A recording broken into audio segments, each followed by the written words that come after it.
오늘은 우리가 23장, 마태복음 23장의 말씀을 함께 나누고 있는데요. 오늘 우리가 함께 읽은 말씀은 예수님께서 이 바리새인과 서기관들의 잘못된 모습에 대해서 이야기하는 내용들을 나누고 있습니다. 특별히 오늘 말씀에서는 예수님께서 이 바리새인과 서기관들이 잘못된 모습에 대해서 크게 세 가지를 지적하고 있는 것을 볼 수 있습니다. 첫 번째로 바리새인과 서기관들이 잘못했던 게 무엇이냐? 그들의 언행이 일치하지 않았다라는 것입니다. 오늘 말씀 3절을 보면 예수님께서 이렇게 말하고 있습니다. 우리가 한 번 더 읽어보도록 하겠습니다. 함께 읽겠습니다. 시작. 그러므로 무엇이든지 그들이 말하는 바는 행하고 지키되 그들이 하는 행위는 본받지 말라. 그들은 말만 하고 행하지 아니하며. 아멘. 당시 유대인 사회에서 이 바리새인과 서기관들이 맡았던 가장 중요한 메인 사역, 일이 무엇이었냐면 바로 가르치는 일이었습니다. 그래서 이들은 자신들의 사역인 이 가르치는 일에 열심을 다했죠. 특별히 2절 말씀에 보면요, 이들이 회당에 있는 모세의 자리에서 가르쳤다라고 말합니다.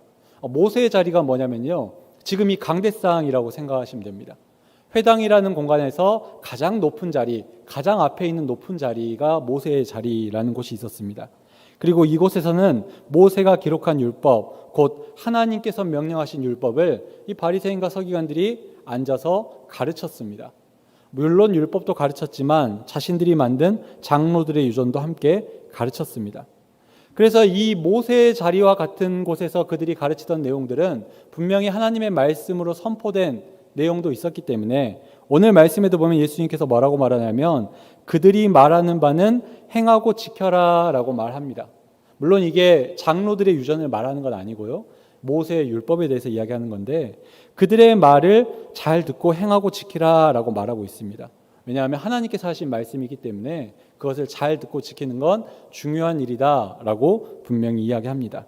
하지만 그들이 가르치는 것 중에 본받지 말아야 할 것이 있다라는 것이죠. 그들이 전하는 게 틀려서 그들을 본받지 말라는 게 아닙니다. 오늘 말씀에 나온 대로 그들을 본받지 말아야 할 이유는 그들이 말만 하고 행하지 않기 때문이다라고 이야기하고 있습니다. 언행이 일치하지 않는 이들이었기 때문에, 그들의 그 가르치는 모습이 틀렸기 때문에 그들의 모습을 본받지 말라라고 분명히 이야기하고 있습니다. 바리새인과 서기관들이 이 모세의 자리라는 그 권위 있는 자리에서 아무리 훌륭한 말씀을 전했다 할지라도, 아무리 완전한 율법을 가르쳤다 할지라도 그들은 그곳에서 가르치기만 했을 뿐 그대로 살지 않았다라는 것이죠. 특별히 이들은요, 가르치고 살지 않은 것으로 끝나는 것이 아니라 그 율법을 듣는 이들에게 4절에 보면 무거운 짐을 지었다라고 말합니다. 하나님의 명령을 지키고 싶어서 회당에 와서 그 신앙심을 가지고, 믿음을 가지고 율법을 배우고자 지키자 했던 이들에게 와서 오히려 무거운 짐을 지워주던 자들이 이들이었다라는 거죠. 더 나아가서 무거운 짐을 지게 하는 것으로 끝나는 것이 아니라 무거운 짐을 지워주어 놓고 하나도 도와주지 않았다라는 겁니다. 그 무거운 짐을 지게 해놓고 어떠한 도움도 그들에게 주지 않았던 사람들이 바로 이 바리새인과 서기관들이라는 거죠. 그런데 생각해 보면 계명이라는 것이, 율법이라는 것이, 그것이 무거운 짐이 맞죠. 근데 그걸 누가 대신 져 줄 수 있습니까? 내가 지켜야 될 계명 남이 지킨다고 그게 신앙생활이 됩니까? 그 사람이 지켜야 될 무거운 짐을 그 사람이 지는 건데 그게 무슨 문제가 있겠습니까? 왜 예수님은 이 사람들이 잘못됐다라고 이야기를 할까요? 왜 잘못됐다고 이야기하냐면요, 도움을 줄 수 있기 때문입니다. 무슨 도움이냐면 함께 짐을 져 줄 수 있기 때문이다라는 거죠. 여러분 중에 등산 좋아하시는 분들 계시는지 모르겠는데요, 등산하다 보면 종종 유명한 산에 가면요, 그런 분들이 있습니다. 지게에 아이스박스를 메고 거기 안에 아이스크림과 시원한 음료수를 가득 싣고 저보다 더 빨리 올라가시는 분들이 있습니다. 저는 가다가 쉬는데 그분들은 쉬지도 않죠. 그런 분들 보면 여러분 어떤 마음 드십니까? 야, 저 사람은 저러고도 올라가는데 나도 힘을 내봐야지. 또 같이 등산을 갔는데 같이 간 사람이 나보다 연장자예요. 나보다 무릎이 안 좋아요. 나보다 허리가 안 좋아요. 근데 이 사람은 꾸역꾸역 쉬지 않고 올라간단 말이에요. 그러면 그 사람들을 보고 우리가 무슨 마음 먹습니까? 독하다, 뭐 이런 생각하지 않죠. 야, 나도 해봐야지. 한 걸음 더 걸어봐야지. 이게 도움을 줄 수 있다라는 겁니다. 율법을 대신 져서 도움을 준다는 게 아니라 함께 율법을 지는 모습을 보여줌으로 말미암아 도움을 줄 수 있다라는 거죠. 그런데 바리새인과 서기관들은 그런 도움을 주지 않았다라는 거예요. 함께 율법을 지며 함께 무거운 짐을 주었으면 나도 그 무거운 짐을 지며 살아가는 모습을 그들이 보여주어야 하는데, 그들은 모세의 자리에 앉아서 이렇게 해라 저렇게 해라 이렇게 더 해야 된다라고 말할 뿐 그렇게 살아내는 모습을 하나도 보여주지 않았다라는 겁니다. 예수님은 이러한 것을 손가락도 움직이지 않았다라고 표현합니다. 조금도 노력하지 않았던 그들의 모습이 잘못되었다라고 예수님께서 지적하고 있는 것이죠.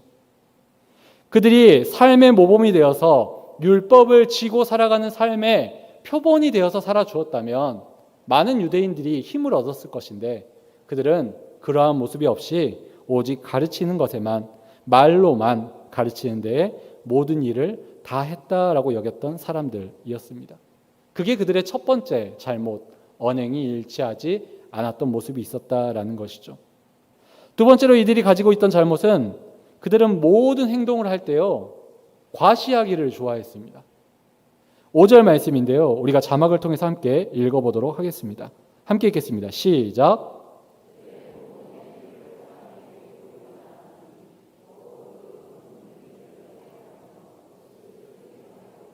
아멘.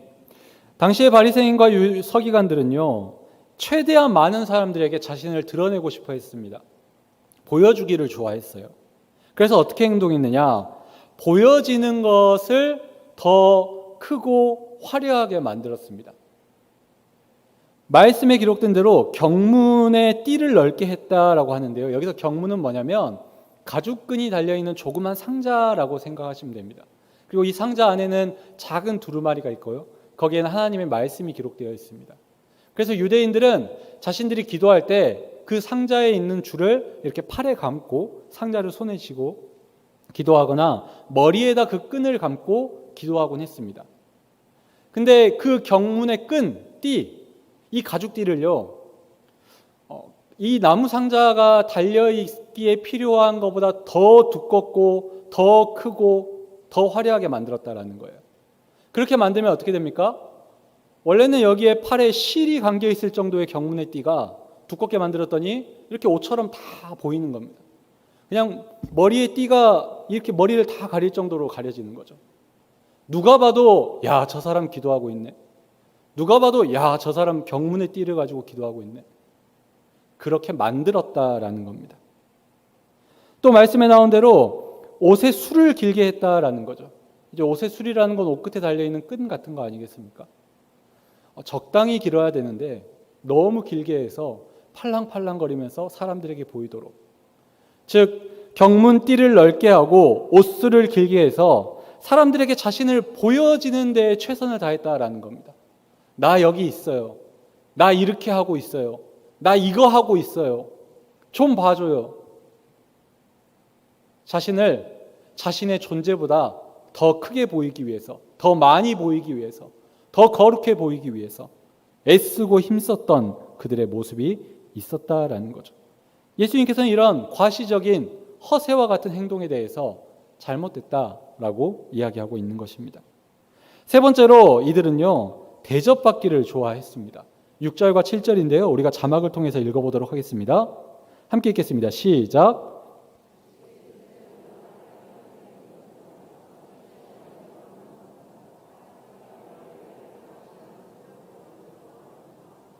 아멘. 예수님 말씀하신 대로 이 바리새인과 서기관들은요 잔치에서 앉더라도 윗자리, 이제 윗자리라고 표현하지만 쉽게 말해서 주목받는 자리를 좋아했다라는 겁니다. 존경받는 자리를 좋아했습니다. 높은 사람의 자리를 좋아했습니다. 회당에서도 모세의 자리만 아니라 어찌됐건 높은 자리에 앉아 있기를 그들이 좋아했습니다. 왜냐하면 거기에 앉아 있으면 사람들이 높은 사람이라고 인식을 하고 대접해 주기 때문이죠. 그래서 대접받을 만한 곳에 앉아 있기를, 그런 곳에 가는 것을 그들이 좋아했다라는 것입니다. 또 그들은 시장에 다닐 때 사람들이 문안해 주는 걸 좋아했습니다. 잘 지내시죠? 어떻게 지내세요? 아이고 선생님 안녕하십니까? 문안해 주기를 바랬습니다. 또 그들은 랍비라 불리는 것을 좋아했습니다. 선생님, 랍비시여. 뭔가 자기를 높여주는 듯한 호칭, 대우, 접대, 이런 것들을 좋아했다라는 것이죠. 높임받기를 좋아했고 사람들이 자기 앞에서 굽신거리는 것을 즐겼던 사람들이 바리새인과 서기관들이었다라는 것입니다. 그래서 이렇게 봤을 때 이 바리새인과 서기관들의 삶을 정리하면요, 그들이 하는 행동과 모습을 보면요, 이들의 삶에 있어서 그들의 삶의 동기, 행동의 동기, 무언가 움직이는 이유가 무엇이었냐? 사람들에게 인정받고 싶은 것이었다라는 거죠. 신앙생활을 하는데, 신앙인으로 살아가는데, 믿음을 가르치는 지도자, 선생으로 살아가는데 그 동기가 뭐였냐? 하나님 앞에서 믿음을 지키고 싶은 내적인 동기가 아니었습니다.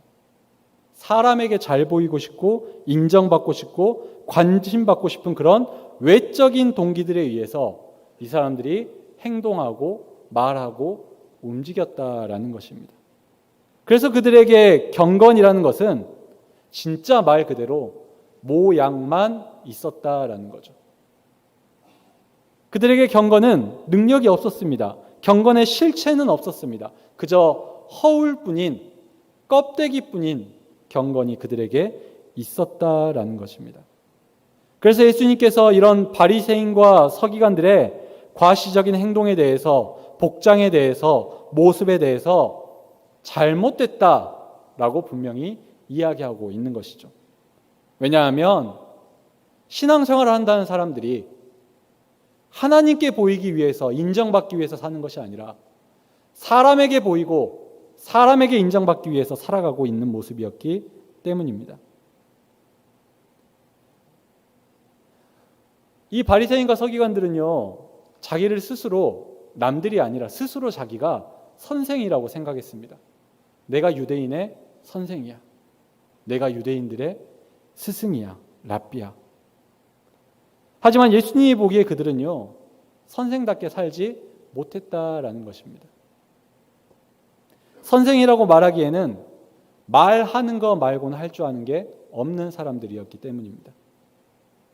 그런데 문제는 심지어 그 말하면서 가르치는 것도 제대로 못했다는 게 문제인 거죠. 그들은 선생답게 살기보다는 선생이라는 칭호와 명예를 즐겼습니다. 존경받기를 좋아하고 인사받기를 좋아했습니다. 선생답게 살지 못하면서 선생답게 대우받기를 원했다라는 거죠. 그런데 이게 바리새인과 서기관들의 문제냐? 그 사람들이 잘못했으니까 그 사람들의 문제만 아닙니까? 네, 그 사람들의 문제가 아닙니다. 이 사람들의 문제는 곧 유대인들의 문제가 됩니다. 왜냐하면 유대인들이 이들을 선생이라고 믿고 따랐기 때문입니다. 선생이 바르지 못한데 그에게 배우는 제자가 바르게 잘할 수 있겠습니까? 물론 이런 사자성어가 있죠. 청출어람, 스승보다 나은 제자. 한 가지 여쭤보겠습니다. 스승보다 나은 제자 만난 적 있으십니까? 청출어람이면 좋겠지만 실제로 세상은 끼리끼리 335 금묵자흑, 이게 우리의 인생 아니겠습니까? 이 세상의 모습 아니겠습니까? 그러니까 유대사회가 문제가 되는 겁니다. 잘못된 선생이 잘못된 가르침을 주고 있으니 잘못된 제자들, 잘못된 유대인들만 그 사회에 점점 늘어나고 있게 되었기 때문입니다. 그래서 예수님 보시기에 이 바리새인과 서기관들은요, 그들 자체도 문제였지만 그들은 유대사회의 악한 문제적인 존재였다라는 것입니다. 그래서 예수님께서는 그런 잘못된 모습을 가진 유대 사회의 지도자라고 말하는 바리새인과 서기관들의 모습, 또 그들이 가르치는 모습과 다른 새로운 사회의 모습, 공동체의 모습을 다시 한 번 더 말씀을 통해서 가르쳐주고 있습니다. 예수님이 진짜 만들기를 원하시는, 이루기를 원하시는 공동체의 모습이 무엇인지 8절부터 12절 말씀 가운데 기록하고 있습니다. 간단히 정리하면 이렇습니다. 우리의 아버지는 오직 하나님 한 분이다. 우리의 스승은 오직 예수 그리스도 한 분이다라는 것입니다. 그리고 예수님을 따르는 모든 사람들은 서로 지배하고 복종하는 구조가 아니라 형제 관계가 되어야 한다라고 이야기하고 있습니다. 더 나아가 이 형제 관계에서 서로에게 행해야 할 일이 무엇이냐? 섬김이다라고 이야기하고 있는 것입니다. 이것이 바로 예수님을 따르는 공동체의 모습이다라고 12절 말씀까지 예수님께서 말씀해 주고 있습니다. 이렇게 예수님께서 바리새인과 서기관들의 잘못을 지적하며 그들과 다른 공동체를 만들어야 한다라고 말씀하셨는데요. 한 가지 문제를 내겠습니다. 오늘이 2절부터 12절까지의 말씀요. 예수님이 누구한테 하셨을까요? 누구 들으라고 하셨을까요? 우리가 1절 말씀을 한 번 더 읽어보도록 하겠습니다. 함께 읽겠습니다. 시작.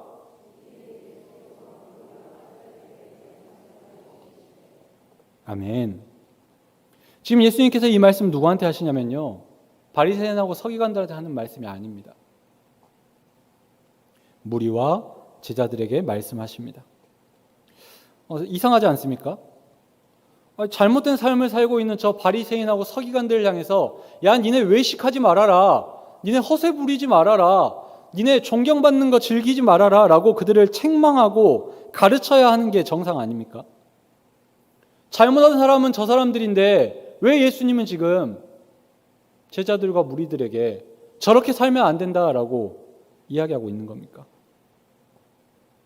가만히 생각해 보면요, 예수님께서 바리새인하고 서기관들한테 이야기를 한 번도 하지 않았던 게 아닙니다. 가르친 적이 없었지 않았습니다. 분명히 가르쳤죠.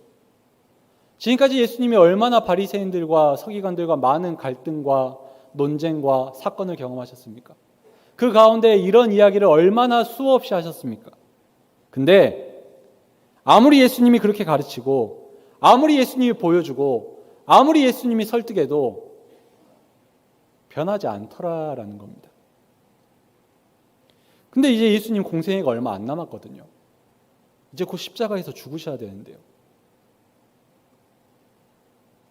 그러니까 변하지도 않는 저들을 향해서 더 이상 이야기할 수 없는 겁니다.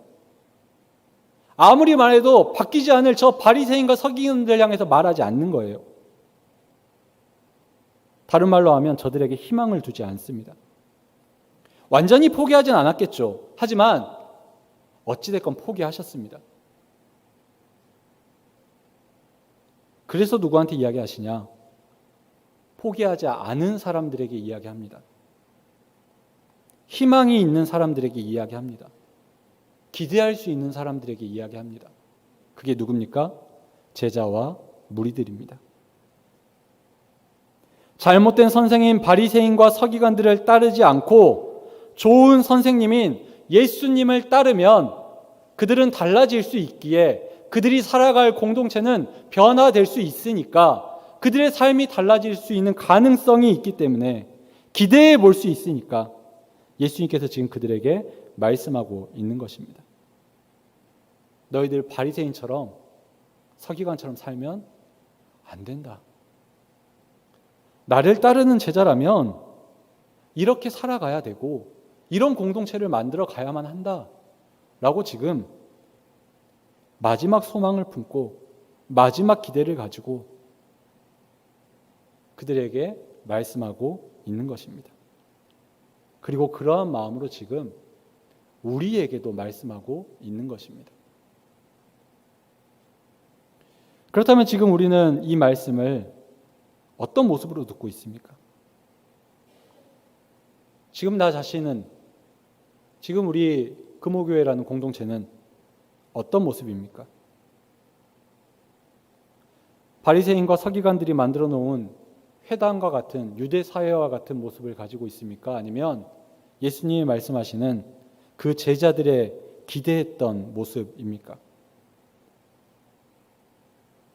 서로 선생 되겠다고 싸우고 다투고 시기하고 질투하고 인정해 주길 바라고 말만 잘하는 공동체가 우리 교회고 나의 모습입니까? 아니면 오직 서로를 형제 자매처럼 여기며 서로 섬기고 오직 예수님만 따르는 공동체의 모습이 우리의 모습입니까?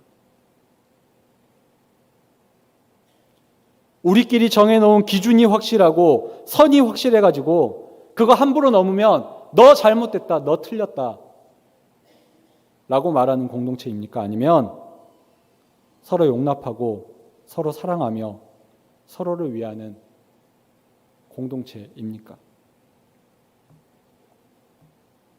제가 어렸을 때 나왔던 드라마에 이런 대사가 있었습니다. 아주 유명했던 대사인데요. 어떤 여자 선생님이 남자 학생의 엉덩이를 때리면서 이렇게 말합니다. 난 선생이고 넌 학생이야. 네.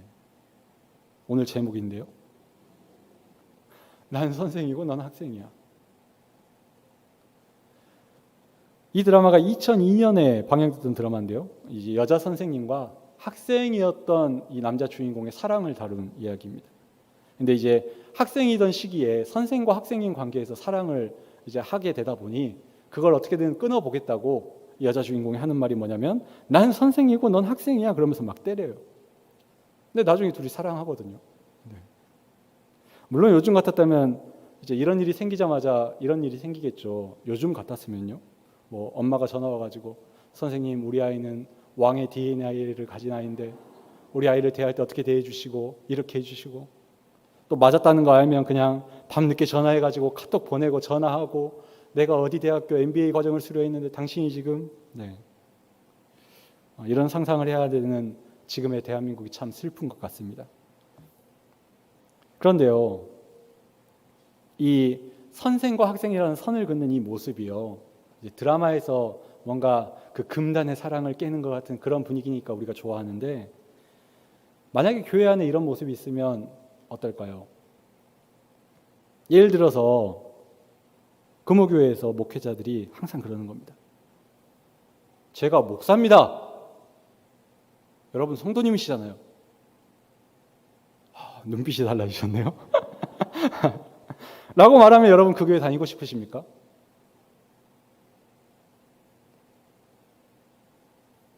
이제 성도님들끼리요. 저만 당할 수 없잖아요. 네. 어떤 분이 그러는 거예요.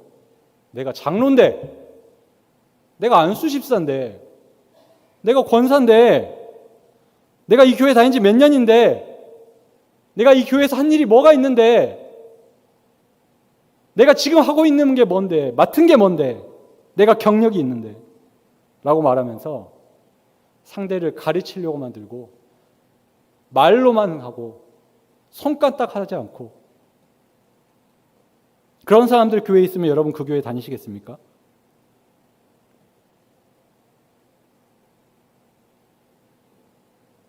그런 교회가 정말 세상과 구별된 교회라고 말할 수 있겠습니까? 세상은 그래도 돼요. 세상은. 근데 교회가 그러면 되겠습니까? 교회가 왜 그러면 안 됩니까? 예수님이 오늘 말씀하시잖아요. 교회가 어떤 곳이 돼야 될지.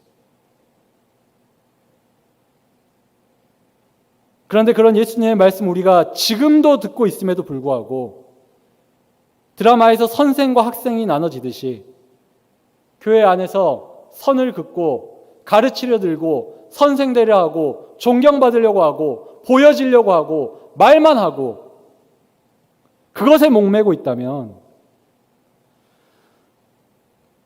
예수님이 포기한 바리새인과 서기관들하고 우리가 다를 바가 무엇이 있습니까? 그들의 공동체와 우리의 공동체가 다를 바가 무엇이 있습니까? 이 바리새인과 서기관들이 어떻게 됩니까? 예수님이 포기한 그들이 어떻게 됩니까? 다음 주 말씀인데요. 예수님이 그들에게 이렇게 말합니다. 하나님 나라의 공동체를 만들도록 잘 가르쳐야 되고 먼저 모범을 보여야 되는데 자신만 높이도록 힘쓴 그들에게 예수님이 이렇게 말씀하세요. 예수님 말씀을 통해서 계속 가르쳤음에도 불구하고 변화하지 않는 그들을 향해서 예수님이 이렇게 말씀하세요. 화가 있을 것이다. 다음 주 말씀이에요. 화가 있을 것이다. 7번에 걸쳐서 화가 있을 것이다 라고 말씀하십니다.